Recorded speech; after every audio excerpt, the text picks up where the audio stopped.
வணக்கம் நட்புக்களே. இன்று நம்ம என்ன பார்க்க போகிறோன்னா ரெடிமேட் தக்காளி சூப்பு. இந்த தக்காளி சூப்பை நம்ம செஞ்சுட்டு ஃப்ரிட்ஜில் ஒரு 10 நாள் வரைக்கும் வச்சுக்கலாம். 10-15 நாள் கூட வச்சுக்கலாம். அப்பப்போ எப்போ தேவையோ அப்போ ஒரு 2 கரண்டி 3 கரண்டி எடுத்து அப்புறம் நல்லா கொஞ்சம் சுடு தண்ணி ஊற்றிட்டு நல்லா கலக்கி ஒரு கொதி வச்சுட்டு அப்படியே சாப்பிட்லாம். இந்த தக்காளி சூப்பு ரெசிபி என்னோட ஃப்ரெண்டு, நான் ஆன்ட்டின்னு தான் கூப்பிடுவேன் அவங்கள. என்னோடய ஃப்ரெண்டு ஆன்ட்டி எனக்கு சொல்லி கொடுத்த தக்காளி சூப் ரெசிபி. இது நம்ம ரெடிமேடாக செஞ்சு வச்சுக்கலாம். இப்போ வந்து தக்காளிலாம் விலை ரொம்ப கம்மியாக தான் இருக்குது. அதனால் இது எப்படி செய்யலான்னு பார்க்கலாம் வாங்க. இப்போ இதுக்கு தேவையான பொருட்கள்லாம் பார்த்துக்கலாம்.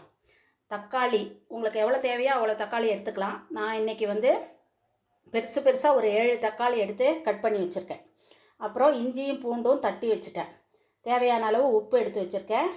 அப்புறம் வந்து சீரகம், மிளகு, மல்லி, வரமல்லி, கொஞ்சம் மஞ்சத்தூள், அப்புறம் இது வந்து பட்டை கிராம்பு வகைகள், சோம்பு, பட்டை கிராம்பு அதெல்லாமும், ஏலக்காய் எல்லாமும் சேர்ந்து, பிரிஞ்சி இலை எல்லாமும் சேர்ந்து கொஞ்சம் ஒரு 2 ஸ்பூனு. அப்புறம் தாளிக்கிறதுக்கு வெங்காயத்தை நைஸாக கட் பண்ணி வச்சுக்கணும். அப்புறம் தாளிக்கும்போது இந்த பெருங்காயத்தூள் கொஞ்சம் போட்டுக்கணும்.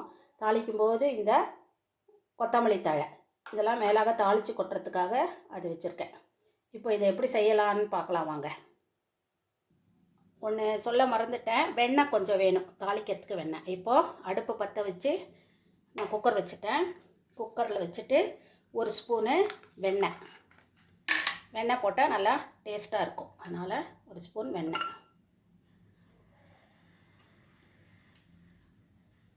போட்டுட்டு நம்ம இந்த பட்டை கிராம்பெல்லாம் இருக்கு இல்லையா, அதை போட்டுக்கலாம்.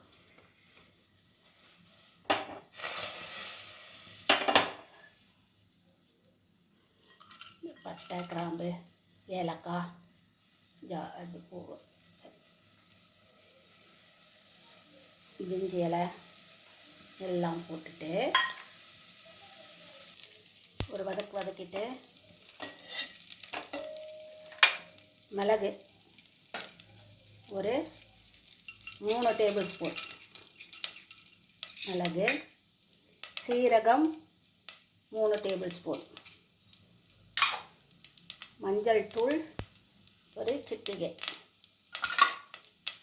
வரமல்லி ஒரு 3 டேபிள் ஸ்பூன், அப்புறம் இஞ்சி பூண்டு தட்டியது சும்மா அப்படி தட்டி போட்டுக்கலாம். ஏன்னா அப்புறம் லாஸ்ட்டாக நம்ம மிக்சியில் தான் போட போகிறோம். அதனால் இஞ்சி பூண்டு எல்லாம் போட்டு திருப்பி லேசாக ஒரு வதக்கிடலாம். அப்புறம் நம்ம கட் பண்ணி வச்ச தக்காளி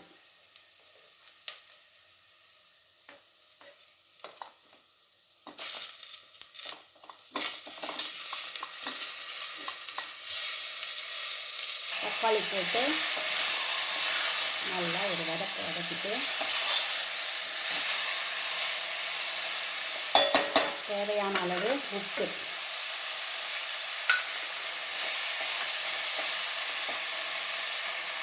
ஒரு 2 டம்ளர் தண்ணி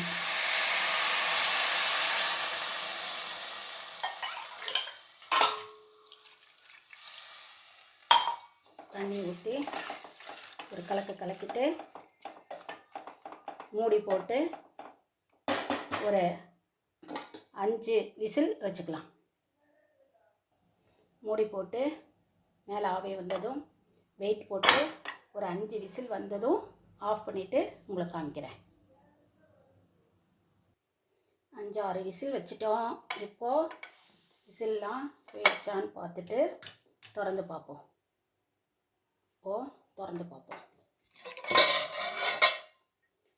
நல்லா வெந்துருச்சு. அப்புறம் இதை என்ன பண்ணணும்னா நல்லா வடித்து இதை மட்டும் எடுக்கணும். தண்ணியை வடித்து எடுத்துட்டு இதை மட்டும் நல்லா இந்த மாதிரி வடிகட்டி வச்சு அதில் இப்படி வடித்து எடுத்துட்டு இதை மிக்சியில் போட்டு நல்லா அரைச்சி பேஸ்டாட்டம் எடுத்துகிட்டு வந்துடணும். நான் பேஸ்டாட்டம் எடுத்துகிட்டு வந்துட்டு உங்களுக்கு காமிக்கிறேன்.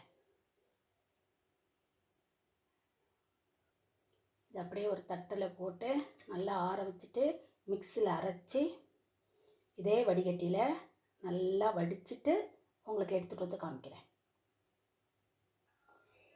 இதில் அதை வடித்த தண்ணி இது. இப்போது நல்லா அரைச்சிட்டோம், பேஸ்டாச்சும். அரைச்சதை இந்த தண்ணியில் போட்டுருவோம். போட்டுட்டு அப்புறமா வடித்து எடுப்போம். அரைச்சதை இந்த மாதிரி ஒரு வடிகட்டியில் நல்லா வடித்து எடுத்துக்கணும்.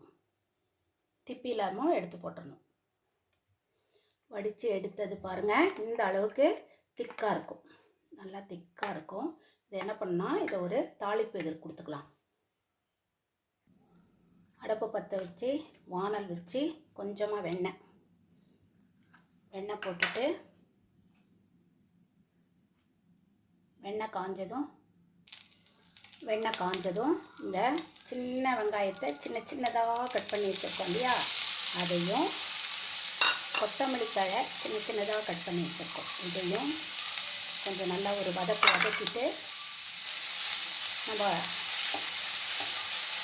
வடித்து வச்சுருக்கிற அந்த சூப்பில் போட்டு வச்சிடணும். நல்லா செவக்க வதக்கிட்டு அதை என்ன செய்யணும்னா, நம்ம வடித்து வச்சுருக்கோம் இல்லையா அந்த சூப்பு, அந்த சூப்பில் எல்லாத்தையும் எடுத்து போட்டு வச்சிடணும். போட்டு வச்சுட்டு இந்த மாதிரி போட்டு ஒரு பாத்திரத்தில் மூடி போட்டு ஃப்ரிட்ஜில் எடுத்து வச்சுக்கலாம். எப்போ தேவையோ அப்போ எடுத்து கொஞ்சம் கொஞ்சமாக எப்படி கலந்துக்கிறோங்கிறத இப்போ காமிக்கிறேன் பாருங்கள். இப்போது இதிலேருந்து ஒரு கரண்டி நான் இப்போ எடுத்துக்கிறேன். இப்போது நம்ம இதை ஃப்ரிட்ஜில் வச்சது ஒரு கரண்டி எடுத்துக்கிட்டேன். ஒரு கரண்டி எடுத்து ஒரு பாத்திரத்தில் அதை ஊற்றிட்டு தேவையான அளவு தண்ணி ஊற்றிக்கலாம். சூப்பு உங்களுக்கு எந்த அளவுக்கு திக்னஸ் வேணுமோ அந்த அளவுக்கு தண்ணி ஊற்றிக்கலாம். சும்மா கொஞ்சம் நேரம் அந்த சில் போகிற அளவுக்கு சூடு பண்ணிவிட்டு